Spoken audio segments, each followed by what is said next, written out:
changes and the disruptors, those committed to making the world a better place. Bridge Bank has been providing financial solutions to technology and innovation companies from inception to IPO and beyond for over 2 decades through its national network of banking teams and offices. Bridge Bank, a division of Western Alliance Bank, member FDIC. Bridge Bank, be bold, venture wisely. Are you interested in a challenging and exciting career at Bloomberg Radio?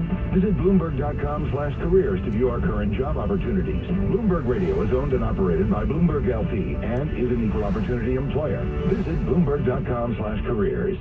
This is Tom Sheen. I'm Jonathan Farrow. And I'm Lisa Abramovic. Join us Monday morning for Bloomberg Surveillance. We begin the second quarter of 2023. Our Michael McKee in conversation with James Bullard of the St. Louis Fed, and then a conversation on oil with Ed Morse of Citigroup. Bloomberg Surveillance Monday, starting at 7 a.m. on Bloomberg 1130, Bloomberg Television, and the Bloomberg Business app. Or listen on demand on Apple, Spotify, or wherever you get your podcasts.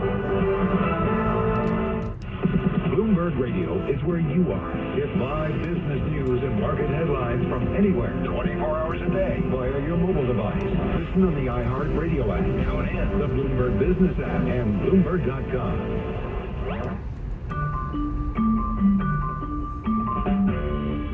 You're listening to the Big Take Podcast on Bloomberg Radio. I'm Wes Kosova. Today, we're talking about guardianship, good and bad.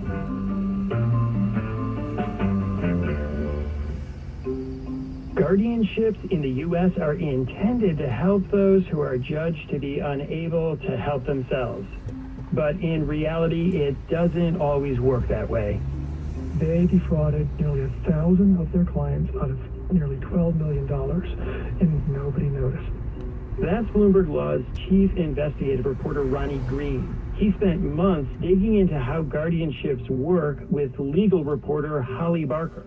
There's lots of periodic bluster at the national level. You know, we'll have some big crisis, and suddenly there's some interest in it. There'll be some hearings. There's testimony submitted, but then what? The follow-through is what you sort of don't see. Their reporting resulted in a 5-part series that reveals a system of widely varying rules in which people under guardianship can find themselves trapped and sometimes exploited by the people entrusted with their care. Holly, what are some other states doing to fix this problem? So interestingly, New York actually does have a really robust guardianship system. It has a statute called Article 81 that governs adult guardianships. That's considered a model. It was part of a series of reforms over the last several decades. The problem is that you actually have to adhere to it, and you have to implement the rules, and you have to observe them. And so even if you've got reform on books, you sort of need to audit it. So, you know, the rules will say guardians must file their annual reports once a year. Do they? Not always, and pretty infrequently. And they're supposed to be reviewed promptly. We know that they're supposed to be reporting compensation that they receive. We know that they don't always do it. We need to know more about how big the problem is, what the problems look like. We need more information about it before I think we can address it. Once there's legislation on the books, they need to comply with it. So it needs to be ongoing scrutiny on top of reforms. As we saw with Ayudando, the company in New Mexico that defrauded so many of its clients, the U.S. Justice Department stepped in. And so the federal government is certainly aware that this is a problem. Are there any efforts by the government to create national standards? There's lots of periodic bluster at the national level. You know, we'll have some big crisis, and suddenly there's some interest in it. There'll be some hearings. There's testimony submitted, but then what? There's the follow-through is what you sort of don't see. One of the people we talked with is a man named Rick Black, who helped expose guardianship abuse against his father-in-law in Nevada.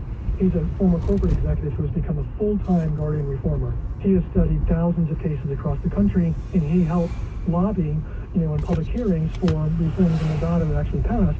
And once Nevada passed its overhaul, he was optimistic, like, hey, this is a good system. Let's get all the other states to do it. And he said 6 years later, nothing's happened.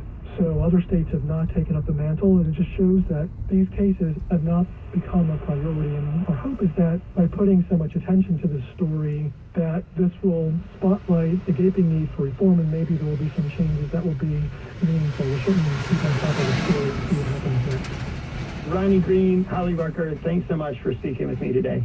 It's our pleasure. Thank you. Thanks for listening to us here at The Big Take. It's a daily podcast from Bloomberg and iHeartRadio. For more shows from iHeartRadio, visit the iHeartRadio app, Apple Podcasts, or wherever you listen. And we'd love to hear from you. Email us questions or comments to bigtake@bloomberg.net. The supervising producer of The Big Take is Vicky Bergolina. Our senior producer is Catherine Fink.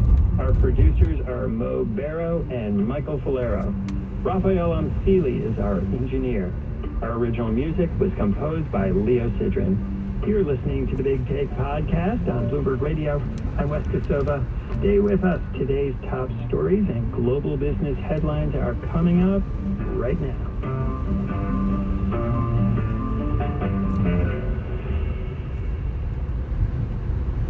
From the financial capital of the world, broadcasting across the globe, this is WBBR New York, Bloomberg 1130. Now, a global news update.